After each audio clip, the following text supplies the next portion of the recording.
seguindo o nosso tripé quaresmal. Já falamos sobre oração,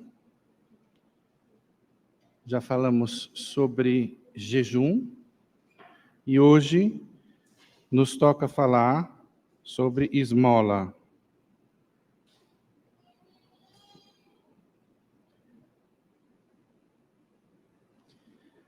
Eu começo com uma meditação de Padre Antônio Vieira, reputado como o maior pregador da língua portuguesa. Em uma meditação, ele pergunta: quanto vale sua alma para você? E ele mostra o que o diabo estava disposto a pagar pela alma de Jesus, quando o levou ao deserto. Tudo isto será teu se te prostrares e me adorares. O que vale para Jesus, vale para nós. O diabo tem esse poder de dar os reinos da terra. Ele é o príncipe deste mundo. Um poder que foi outorgado, que é permitido por Deus, para testar as almas. Toda a ação do diabo é para o bem. Não é porque Deus nos abandonou. Porque ali onde eu sou tentado, e eu com a ajuda da graça resisto, eu cresço em virtude. Aqui nós temos o livre-arbítrio, somos nós que fazemos as nossas escolhas. E de acordo com elas, iremos para o céu ou para o inferno. Continuando a meditação,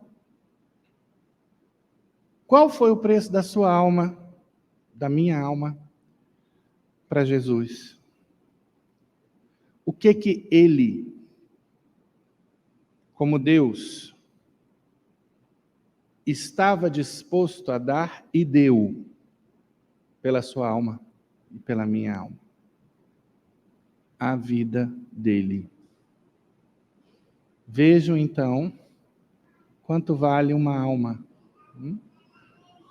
E aí eu pergunto, o diabo estava disposto a dar todos os reinos da terra, Jesus deu a sua vida, e você, o que é que está dando? Pela sua própria alma, pela sua salvação. Porque Santo Agostinho, doutor da igreja, ensina: Deus que te criou sem ti, ele não precisou de nós para nos criar, não vai te salvar sem ti, sem a tua cooperação, sem a adesão às graças que ele dá, no sentido de sermos bons, cada vez mais bondosos. O homem recebeu tudo do seu Criador. Diz Mateus 10:8. De graça recebestes, de graça dai. O que tendes que não haveis recebido? 1 Coríntios 4:7. Então tudo vem de Deus, tudo. Sua inteligência vem de Deus, os seus talentos. Tudo é de Deus. Todo católico tem que ter essa noção. O dinheiro é fruto do suor do meu trabalho. Sim, mas quem deu a você essa condição de estar onde você está, de estudar? Quem foi que lhe deu vontade de estudar? Não adianta Deus me dar a vontade de estudar, a graça me inspirar no sentido do estudo e eu optar pela preguiça. Mas sem a graça, nada de bom o homem pode fazer. Anota aí, nada. Ninguém acha que tem qualquer mérito próprio. Esse mérito é próprio, mas ele é dependente da graça de Deus. Que isso fique bem claro. Um dos preceitos aos quais os católicos estão obrigados, não só durante a Quaresma, mas por toda a vida, é o de assistir os pobres e sofredores em suas necessidades, seja com ajuda material ou com conforto psicológico e emocional, dedicando ao menos um tempo mínimo para confortar, seja auxiliando concretamente ou ao menos ouvindo aqueles que não têm ninguém ao seu lado e a dizer-lhes uma palavra de esperança. É obra de misericórdia espiritual, conforme ensina o Catecismo da igreja. Consolar os que sofrem. Obras de misericórdia espiritual. Dar de beber a quem tem sede, dar de comer a quem tem fome. Dar é uma questão de obedecer o que Deus pede na Bíblia. E ainda, Lucas 12, de 12 a 14. Quando oferecerdes um banquete, convidai quem não pode retribuir.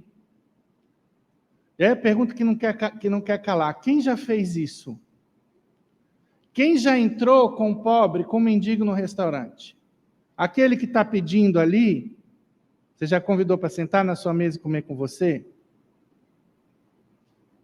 Quem no Natal, ao invés de dar as sobras da ceia para o porteiro, chamou o porteiro e sua família? Ah, mas o porteiro tem que trabalhar. Todo prédio tem revezamento de porteiro, chama o que não está trabalhando. Cuidado, porque a nossa avareza, a nossa mesquinhez, vai sempre procurar uma boa desculpa para que a gente faça aquilo que está ao alcance da mão somente, que viva ali na zona de conforto, ou mesmo que a gente responda segundo a concupiscência, não segundo a graça de Deus. Mateus 25, 41, uma palavra grave, vejam. Então dirá também aos que estiverem à sua esquerda: apartai-vos de mim, malditos, para o fogo eterno, preparado para o diabo e seus anjos.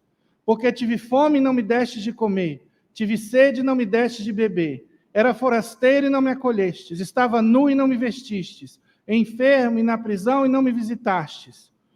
Então também estes perguntarão: Senhor, quando te vimos com fome, ou com sede, ou forasteiro, ou nu, ou enfermo, ou na prisão, e não te servimos? Ao que lhes responderá: em verdade vos digo que sempre que o deixaste de fazer a um destes mais pequeninos, deixastes de o fazer a mim. Então, cuidado quem desvia de mendigo, porque está desviando do próprio Jesus. Hoje em dia a gente escuta essa conversinha na boca dos egoístas: eu quero quem me quer. O cristão santo tem que querer quem não o quer. Isso é o que Jesus quer. Dar outra face, perdoar 70 vezes, 7 vezes, amar o inimigo. Infelizmente, poucos são os que seguem essas palavras mais duras, e eu diria que até mais refinadas do Evangelho, porque isso é para quem quer realmente a santidade. Então, como você está progredindo na sua vida espiritual? Chega de mesmice. Chega de ficar eternamente no primeiro degrau da conversão. Só vai à missa, reza um pouquinho, dá um dinheirinho ali no sinal e está tudo bem? Não está tudo bem. Porque Deus vai lhe cobrar. Todo o bem que você poderia ter feito e não fez. Assim nós pecamos por omissão. Omissão é o bem que eu posso, porque ninguém é obrigado ao que é impossível. O bem que eu posso fazer e eu não faço. E aí só você que sabe. É entre você e Deus. Mateus 5,7. Bem-aventurados os misericordiosos, porque alcançarão misericórdia. Olha que espetáculo. Por isso, meus irmãos, vamos decorar as obras de misericórdia da igreja. E começar a ver daquela lista. Às vezes você não precisa nem decorar. Basta que de tempos em tempos você pegue, está lá no bolso, está lá no celular. Veja, disso tudo aqui, o que eu posso fazer? Ah, isso aqui eu posso fazer imediatamente, isso aqui eu já estou fazendo. Ah, isso daqui a 3 meses eu vou fazer. Assim, nós aumentamos os nossos méritos para a vida eterna. Nós temos que pensar sobre como usamos o tempo.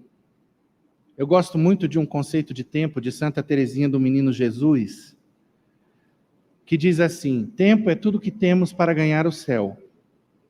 Feliz de quem viver segundo esse conceito. Que o povo de Deus hoje Gasto tempo em passatempo. Pode gastar seu tempo em passatempo com moderação. Quanto tempo perdido com redes sociais e com os excessos? O prazer a gente não tem hora, não tem limite. É o que eu digo. O homem vai para o futebol, a mulher vai para o bingo, ninguém liga o cronômetro. Entrou na igreja, começa a cronometrar o tempo da homilia, sempre vão procurar o curso de noivos mais curto. Deus recebe sempre o pior. Migalhas. E aí depois a pessoa quer a sala VIP na hora que passar para o céu, para a eternidade.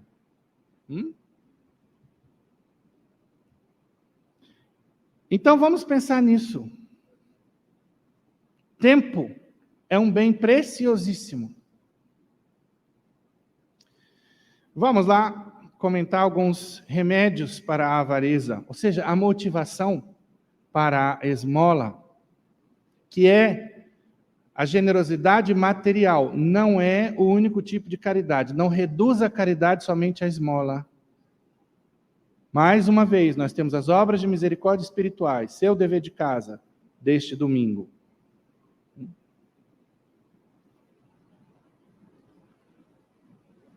Perdoar as injúrias, suportar com paciência os defeitos do próximo, consolar os aflitos e por aí vai. Dei só o pontapé inicial, termine o jogo.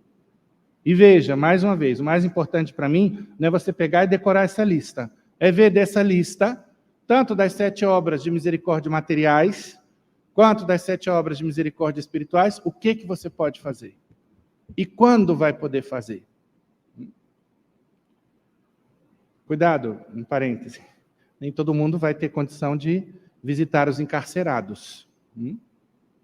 Então, ali onde é impossível, eu não estou obrigado.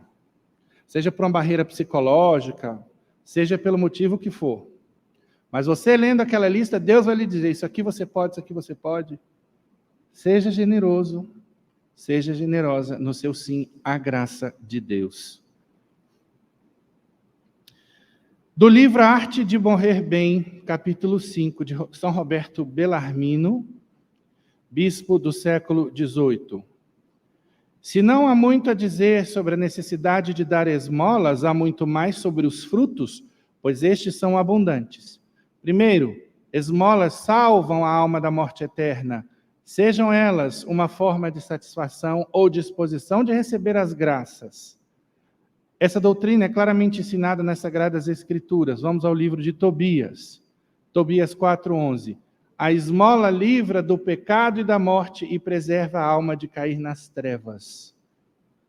No mesmo livro, o anjo Rafael afirma, a esmola livra da morte. Ela apaga os pecados e faz encontrar a misericórdia e a vida eterna. Tobias 12:9. Então, especialmente, a esmola é recomendada, esmolas generosas, por aqueles que não conseguem sair do pecado, que estão vivendo de modo irregular. Use e abuse da esmola, de todas as tábuas de salvação que a igreja estende para você. Devoções como o terço da misericórdia. Venha à igreja, participe de pastorais, reze, faça a sua parte. Porque todo esse bem no seu conjunto, essa é a nossa esperança, há de alcançar de Deus as graças para que você tenha a força para largar o pecado e viver como corresponde. Agora, muita gente decide se rebelar. Eu só medito todas as coisas, eu que sei, a igreja está quadrada, tinha que se adaptar aos tempos modernos. E aí, faz as coisas, de acordo com a sua cabeça. Comunga no pecado, faz do jeito que quer. A igreja não sabe nada, eu que sei. Deus resiste aos soberbos, está lá na Bíblia. Enquanto a cabecita for essa, Deus não vai falar com você. Você vai bater cabeça no mundo. Não espere nada diferente disso. Só a humildade atrai o Espírito Santo de Deus. Daniel disse ao rei Nabucodonosor, queiras então, ó rei, aceitar o meu conselho. Resgata teu pecado pela justiça e tuas iniquidades pela piedade para com os infelizes. Talvez com isso haja um prolongamento de tua prosperidade. Daniel 4:24. Frutos da esmola, segundo ainda São Roberto Bellarmino. Há 5 vantagens em se dar esmola. Quais são? Primeiro, são uma satisfação por pecados cometidos. Segunda, acumulam méritos para a vida eterna. Terceira, trazem o perdão dos pecados. Quarta, aumentam a confiança em Deus, pois passamos a ser providência de Deus para o pobre. Já pensou nisso? Nós sermos braços da providência divina para o pobre? E que feio, sobretudo, quando nós cristãos não somos generosos, temos um coração duro. Espantamos o pobre da nossa presença. A viúva de Sarepta deu a Elias apenas uma refeição e um pouco de óleo. Obteve de Deus, por este ato de caridade, abundância de alimentos e óleo que por longo tempo não terminaram. Em outras palavras, Deus não se deixa vencer em generosidade. Tudo que a gente der, Deus vai dar muito mais para nós. Pode ter certeza disso. Jamais há de faltar. Eu tive uma experiência uma vez, quando eu não era capelão, eu era bem pé rachado. Vivia de ajudas que me davam para missas celebradas aqui e ali. Era assim, vivia no limite do limite. E aí um belo dia chega um pobre e pede esmola. Eu averiguei a situação dele, realmente o que ele estava pedindo era o necessário, não era mentira, não era história nenhuma. E aí adivinhe quanto que ele estava precisando. Eu não vou saber exatamente a quantia, mas digamos que fosse R$80. R$80 era tudo que eu tinha para passar 3 dias. Não é que eu fosse passar fome, com o padre nunca passa fome, pelo amor de Deus. Mas assim, qualquer necessidade que tivesse, eu tinha R$80 para 3 dias. Aí eu só olhei para o céu, suspirei e falei, sei. Deus estava me testando ali. Aí eu dei. Dei com dificuldade. Toma! Lógico que eu não falei assim, porque a gente tem que dar com generosidade, tá? Mas interiormente, eu falei, toma! Vai logo daqui, antes que eu me arrependa. Aí dei. Beleza. Nesse mesmo dia, isso aconteceu de manhã. À tarde, eu tinha uma missa para celebrar no Varjão. Uma senhora pediu para atender um grupo lá de oração e tal. Varjão é uma zona pobre aqui no Distrito Federal. Pelo menos naquela época era, não sei se evoluiu, enfim. E aí, lá fui eu celebrar. Detalhe, normalmente o povo de Deus, quando pede essas missas especiais, colabora com os padres, dá o que a gente chama de espórtula. Não é uma obrigação, mas é o costume, e é saudável esse costume, né? Por conta dessa caridade que deve ser recíproca. Mas nenhum padre espere isso, porque a Bíblia diz, dá de graça que de graça recebestes. Então eu sabia que haveria uma possibilidade, mas eu não estava contando com isso, meu sim não dependeu disso. E lá fui eu. E eu estava voltando já, nem estava pensando no assunto, com o motorista dessa senhora, quando ele falou, olha, a dona fulana está esperando o senhor para tomar um cafezinho na casa dela, ela quer agradecer a sua gentileza e tal, o pessoal do grupo de oração está reunido, o senhor dá uma benção, vamos lá. E fomos. Quando eu cheguei lá, tirei a barriga da miséria. Um lanche maravilhoso. E aí, padre, dá uma benção aqui para a gente e tal. Dei a benção. E aí, quando eu já estava saindo, ela chega, fala assim, padre, espera um minutinho, eu tenho esse envelopinho aqui para o senhor, para pagar o gasto da sola do sapato. Aí eu, muito obrigado. Aí eu olhei para cima e falei, obrigado, senhor. Mas naquela época, um espórtula era na faixa de R$30, por ali. Aí eu não me contive. Estava doido para ver quanto tinha naquele envelope. Aí, no minuto, eu perguntei, eu posso ir ao banheiro? Pode, é por ali. Eu fui lá. Primeira coisa que eu fiz, abri para ver. Sabe quanto que tinha lá? Chuta aí. R$ 400. Que tal? R$ 400. E já aconteceu de eu dar assim 50 e voltar aos mesmos 50. Em uma outra ocasião aconteceu uma situação semelhante. Então é isso, confie, acredite. E às vezes Deus vai testar a nossa confiança, que a criatura dá agora, e fala, na homilia do padre ele falou que vai voltar, e vai voltar em dobro. Aí fica esperando. Aí justamente por causa disso, Deus vai te matar na unha, entendeu? Vai esperar 1 mês, 2, quando você já falar, cansei, um belo dia vem, e você vai ver. São coisas assim, surpresas incríveis. Uma vez eu abri o meu e-mail, justo na época dessa de perrengue, eu sempre confiei nisso, que a gente tem que ser generoso com o pobre.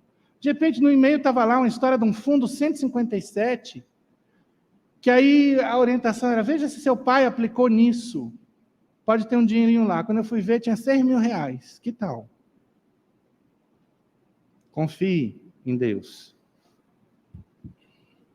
São Francisco de Sales, falando sobre a esmola, em Introdução à Vida Devota, também conhecido como Filoteia, parte 3, capítulo 15. O que não conseguirdes pela caridade, não o tenteis de outro modo. As coisas que possuímos não são nossas. Olha aí, de novo, as coisas que possuímos não são nossas. Dai sempre, portanto, uma parte dos vossos meios aos pobres e dai de bom coração.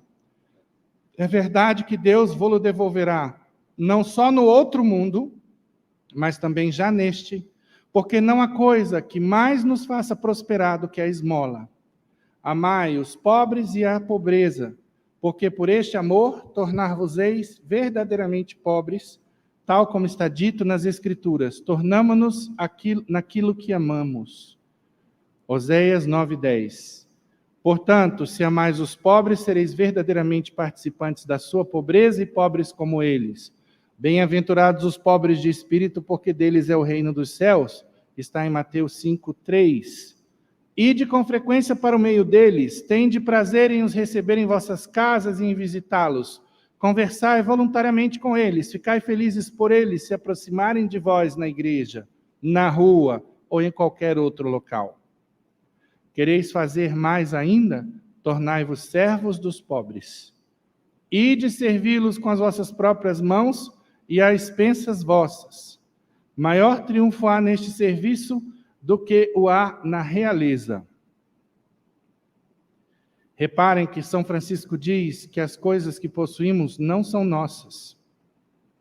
Vamos lá, vamos entender isso? Os nossos talentos, a oportunidade de enriquecer, que de repente um ou outro teve, a própria vontade de estudar, como eu mencionei aqui, tudo isso vem de Deus.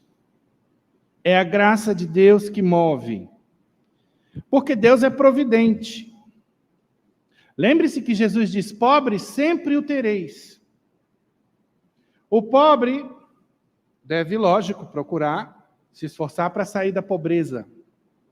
Mas a questão é que Deus, na sua onisciência, sabia que dando livre-arbítrio ao homem, sempre haveria ganância, picaretagem, enfim, pecado. E que por isso o pobre sempre haveria.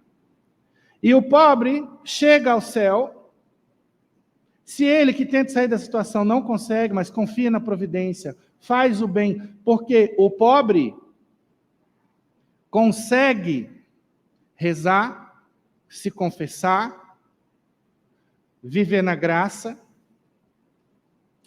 comungar, fazer o bem também, dentro daquilo que está ao seu alcance, de modo que os meios salvíficos são todos democráticos, estão à disposição de todos. Então, o pobre chega pela pobreza ao céu, resignado com a sua situação, mas com essa ressalva que eu fiz, a resignação. Que não é um comodismo, que não é um quietismo, a síndrome de Gabriela, eu nasci assim, eu cresci assim, você sempre assim, não. E o rico vai chegar ao céu ajudando o pobre. Para isso que Deus permite a riqueza. Porque, acabei de dizer, Deus é providente. Então, Deus nos dá bens e talentos para que os cultivemos e quer que os tornemos frutuosos e úteis. Deus faz tudo com peso e medida. Cada um vem com uma missão. E você, rico, não vem ao mundo para viver no luxo e na ostentação, se exibindo nas redes sociais. Copiou? Senão que pode usufruir só do seu trabalho. Sim, claro, pode ter uma condição melhor, um carro melhor, uma casa melhor. Agora vamos colocar limite para isso. Hoje não tem limite. A pessoa tem uma casa e ela reforma 1, 2, 3, 10 vezes a casa. Para quê? Eu pergunto, cada reforma dessa vai melhorar o seu céu na eternidade, por exemplo? Cada carro luxuoso que você tem, às vezes a criatura precisa de um carro. Tem 4 para se exibir. Para que isso? Nós temos que questionar isso. A virtude da temperança dá a justa medida. O empresário, ao invés de pagar um melhor salário, de repente investir numa empresa ecologicamente correta, não, ele só faz essas coisas quando a concorrência encosta, né? Aí se preocupa em pesquisar a melhoria do produto, não é? A concorrência está lá preocupada com a ecologia, ele tem que fazer igual. Enquanto ele é monopólio, nada é feito. Né? E aí fica rico, e aí abre outra filial e outra, porque ele quer ficar riquíssimo, milionário, quer aparecer na Forbes. Está tudo errado. E às vezes a gente vai ver esse povo indo da igreja, piedoso. Continue indo à igreja, piedoso, mas peça a Deus a graça de, abrir sua mão. De ser generoso. Então, não é pecado, cuidado, porque no outro extremo nós temos o quê? A galera da teologia da libertação, que sataniza os ricos. O dinheiro, a riqueza, o capitalismo é uma coisa do demônio. Não é por aí que se vai, de maneira nenhuma. Simplesmente deve haver essa consciência por parte das pessoas que têm uma condição melhor. E aí vem algumas provocações. Se você tem mais dinheiro, que tal pagar melhor sua secretária doméstica?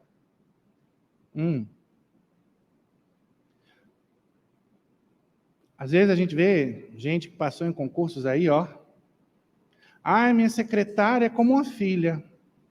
Paga salário mínimo para a filha. Por que tem que pagar o salário mínimo, se você pode pagar um pouco mais? Fica a dica. Aqui, na capelania, eu não pago salário mínimo. Porque o salário mínimo é imoral. Veja se você consegue viver com salário mínimo. Seja sincero. Então a gente está sempre se nivelando por baixo. E o cristão tem que ser diferente. A gente faz aquilo que a gente pode, mas dificilmente a gente estica a corda da caridade para ver qual é o nosso limite. Que tal apadrinhar os estudos de uma criança pobre, por exemplo? Vou falar uma história triste para vocês, para mostrar qual é a situação do pobre. Teve um professor da USP de psicologia que escreveu uma tese de doutorado sobre a invisibilidade dos pobres. Sabe o que ele fez? Ele pegou o gari, que limpava sempre ali o pavilhão onde ele trabalhava, e experimentou, tipo, 1 mês, trocar de lugar com ele. Ele vestia a roupa do gari. Ninguém o reconheceu. Passavam por ele, viam, olhavam, mas não reconhecia. Professor? Tamanha é a invisibilidade dessa gente. É muito duro isso. A gente vê no sinal, às vezes, pessoas ganhando o quê? R$5 a hora, debaixo do sol, um sol causticante, para entregar um panfleto. E tem gente que nem abre o vidro. Vou encher meu carro de lixo. Cara, pega o lixo e joga fora. Dá um bom dia, sorri. Aí quando acabar, entra na igreja arrastando o terço no chão, rezando alto. Ave Maria, cheia de graça. Ah, pelo amor de Deus, né? Isso é hipocrisia.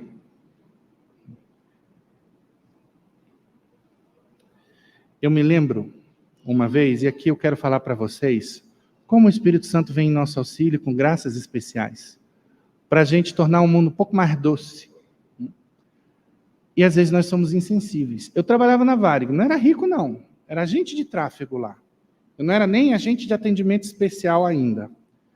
Aí, uma vez a dona Zulmira da limpeza perguntou se poderia trazer a filha dela para ficar vendo os aviões ali no salão de embarque. Aí eu falei, eu vou ver se a Infraero deixa, a gente fala com eles e tal. Resultado, conseguimos a autorização. A menina ficou louca. Veio, e aí ela, com o narizinho embaçando lá o vidro, né? Eu levei depois nos aviões, a primeira brecha que teve, falava com os comissários antes, né, que a gente não fala essas coisas. Olha, filha da limpeza, não tem um vintém, né? Filha da funcionária da limpeza, não tem um vintém, não. Ia antes, conversava, o pessoal separava lanche e tal, a menina ficou louca. E ela ficou assim, tão feliz, aquele dia foi tão especial, que eu resolvi convidá-la um dia para ir ao Parque Shopping. Ela nunca tinha ido ao Parque Shopping. Para patinar no gelo, para brincar nos brinquedos, para lanchar. Posso dizer para vocês, que essas experiências não têm preço. Quem fizer isso vai ver. Não tem preço. Ver a felicidade estampada no rosto do outro. E eu ainda disse para ela, olha, Cristiane, isso aqui está ao seu alcance se você estudar. Você pode fazer o que eu estou fazendo com você com outras crianças que não tenham condição. Você pode ajudar a sua mãe que luta com dificuldade. Então vamos fazer uma quaresma diferente. O que você vai fazer de bem diferentão? Saindo bem do quadrado. Porque, se você está aumentando a sua esmola, está sendo mais generoso, está ótimo, está cumprindo aí o preceito quaresmal. Mas que tal pensar em algo mais portentoso, digno do rei? Embora o rei é tão humilde que aceita tudo que vier de bom coração das nossas mãos. Santo Alberto Hurtado, um santo chileno, dizia, temos que dar até doer. Essa é a medida da generosidade. São Vicente de Paulo, que sobra em nossas despensas e armários é propriedade dos pobres. E tem gente lá, não é meninas, especialmente as meninas, que fica esperando a moda voltar. Se a moda voltar, compre roupa nova, mulher. Mas dê o que sobra no seu armário ao pobre. Santa Teresa de Calcutá, qual é o meu pensamento? Eu vejo Jesus em cada ser humano. Eu digo para mim mesma, este é Jesus com fome, eu tenho que alimentá-lo. Este é Jesus doente. Este tem lepra ou gangrena, eu tenho que lavá-la e cuidar dele. Eu sirvo porque eu amo Jesus. Quando um pobre morre de fome, não é porque Deus não cuidou dele, é porque nem você nem eu quisemos dar a ele o que ele precisava. E é exatamente isso. Por isso que existe pobreza no mundo. Não existe, como eu disse, somente a esmola material. Ainda Madre Teresa, o que ela dizia? A maior doença do Ocidente hoje não é a lepra nem a tuberculose. É ser indesejado, não ser amado e ser abandonado. Nós podemos curar as doenças físicas com a medicina, mas a única cura para a solidão, para o desespero e para a desesperança é o amor. Há muitas pessoas no mundo que estão morrendo por falta de um pedaço de pão, mas há muito mais gente morrendo por falta de um pouco de amor. A pobreza no Ocidente é um tipo diferente de pobreza. Não é só uma pobreza de solidão, mas também de espiritualidade. Há uma fome de amor e uma fome de Deus. E isso eu falei por quê?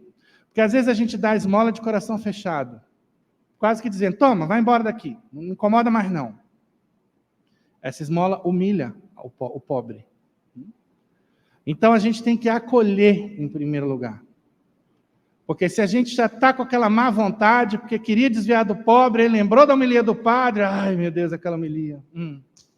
E aí dá de mau grado. Então vamos lá. Regras. Não julgue. Por que você acha que o mendigo à sua frente virou alcoólatra? Eu vou dar dinheiro para ele encher a cara de cachaça? Ele enche a cara de cachaça porque não conheceu o amor, não tem quem cuide dele, não tem mulher, vive na rua, não tem um banheiro para fazer as necessidades fisiológicas. E é por isso que o menino cheira cola, e é por isso que muitos se drogam. Não entremos no mérito se a pessoa se droga por própria culpa ou não, porque é uma vítima da sociedade. Apliquemos a regra de Santo Curadás. Qual é a regra de Santo Curadás? Se eu der esmola para o pobre e ele usar mal, ele vai responder perante o tribunal de Deus. Se eu não der, quem responde sou eu. Acabou. Agora, lógico, se você pode dar um lanche, é melhor do que o dinheiro. Se você tem tempo, às vezes a gente não tem tempo para isso. A pessoa está pedindo dinheiro para remédio, olha a receita, é atualizado, porque tem picaretagem por aí, tá? Agora que essa picaretagem dos mentirosos, porque tem, e é mais de 50% dos que pedem, eu posso dizer para vocês, tá? Que essa picaretagem não esfria o seu coração. Ninguém vai ter desculpa. Tá? Em último caso, vale essa regra de Santo Curadás. A gente vê campanhas bonitas, não dê esmola, dê cidadania. Isso é ótimo para o avarento, que está doido para uma desculpa para continuar avarento e continuar sem dar esmola para o pobre. Aí a pessoa chega, eu não dou esmola, porque eu acho que é muito mais interessante dar cidadania, né? Melhor do que dar o peixe é ensinar a pescar. Aí eu pergunto, minha flor, você está ensinando a pescar quem? Quando? Onde? Você tem um curso de pescaria? A criatura não está fazendo nada. Fica só repetindo, feito um papagaio, esses bordões. Hã? Uma vez eu estava numa paróquia no Ceará. E aí, quando eu vi, tinha um pessoal de alguma secretaria do governo com as camisetas não dê esmola, dê cidadania, espantando os mendigos da porta. Para quê? Eu olhei, botei todos eles para correr. E vocês, por favor, aqui é a Igreja Católica. Não façam isso com as pessoas humildes. Porque tem que dar cidadania. Eu falei, aqui quem manda sou eu. Não era nem minha paróquia. Mas eu era o padre, portanto, todo-poderoso naquele momento. Aqui quem manda é Jesus Cristo, as nossas regras são outras. Pode deixar que eu me ocupo disso aqui. Por favor, saiam daqui. E pedi para se retirarem. Com jeito, lógico, né? Afinal de contas, muitas pessoas estavam ali porque acreditam nisso e não têm um conhecimento melhor com base na fé. Então, vamos lá? Uma vez, veio um rapaz aqui, cadeirante, pedir ajuda. Aí depois de novo, e aí um belo dia, eu pensei assim, meu Deus, a gente está dando o que ele precisa, mas esse cara vem com a dificuldade. Tem que conseguir uma pessoa amiga para empurrar a cadeira de roda. Aí nesse dia eu pedi a esse homem aqui, generosíssimo, Diácono Batista. Lembra, Diácono? Do Paulo? Pedi para levar em casa, ele foi e levou em casa. E aí depois a gente começou a pensar, peraí, a gente pode fazer melhor. Resumindo, eu não estou falando isso para jogar confete na minha cabeça, eu estou falando isso porque São Paulo dizia, sede meus imitadores. Eu estou falando isso porque nós, padres, temos que ser os primeiros a dar bom exemplo. E eu falo isso, inclusive, com medo de não ter mérito nenhum para essa obra, porque quando a gente toca a trombeta, perde o mérito. Mas Deus sabe da minha intenção, que é edificar vocês. Então eu tinha que ser o primeiro. Eu falei, gente, numa missa de quarta-feira à noite, quem topa me ajudar o Paulo? E aí, 5 almas generosas aqui desta capelania, nós estamos com o senhor, padre. E aí formamos um grupo e ajudamos o Paulo até sair o benefício dele do governo.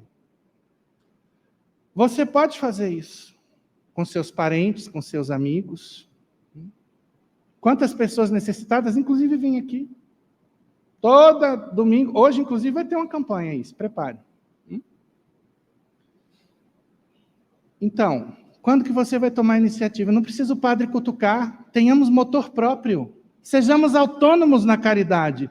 A gente faz um curso de coaching, aprende a importância da autonomia, né? Proatividade.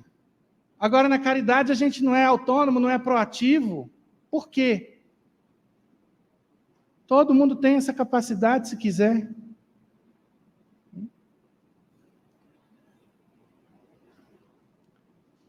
Não dê ao pobre comida que você não come, nem roupa que você não use. Isso é humilhante. A regra é, essa banana está toda pintada, eu comeria essa banana? Não, não dê para o pobre. Você pode jogar no lixo? Joga no lixo. Sobrenaturalize a sua esmola. Vamos lá. Você quer aumentar o seu poder de barganha com Deus? Na hora de pedir graças? Além de pedir na oração, acrescente um jejum, o tripé quaresmal perfeito. E dê uma esmola. Eu, quando estava para entrar aqui, a minha causa era tão difícil que eu aloprei. Tudo quanto é criança, Deus não ouve a oração dos justos, eu pedia que rezasse nessa intenção. Botei os conventos de freira tudo de joelho pedindo por mim também. E toda vez que eu dava esmola para o pobre, dava uma esmola mais gorda, eu falava, por favor, eu estou no concurso do bombeiro. Eu vou precisar da sua oração para poder entrar lá. E funcionou. E foi um milagre a minha entrada aqui. Por quê? Porque eu precisei impugnar 3 itens de um edital. Tendo sido reprovado no teste de aptidão física. Que tal? Eu não estava essa jaca toda naquela época, tá? Estava melhorzinho. Vejam só o poder de Deus. Do sermão 10º da Quaresma de São Leão Magno, século V. Seja neste tempo mais larga a nossa generosidade para com os pobres e todos os que sofrem, a fim de que os nossos jejuns possam saciar a fome dos indigentes e se multipliquem as vozes que dão graças a Deus. Nenhuma devoção dos fiéis, preste atenção, agrada tanto a Deus como a dedicação aos seus pobres, pois nesta solicitude misericordiosa, o pobre reconhece a imagem da bondade do Senhor. Não temamos que essas despesas diminuam nossos recursos, porque a benevolência é uma grande riqueza e não podem faltar meios para a generosidade, onde Cristo alimenta e é alimentado. Em tudo isso, intervém aquela mão divina que, ao partir o pão, o faz crescer, e ao reparti-lo, multiplica-o.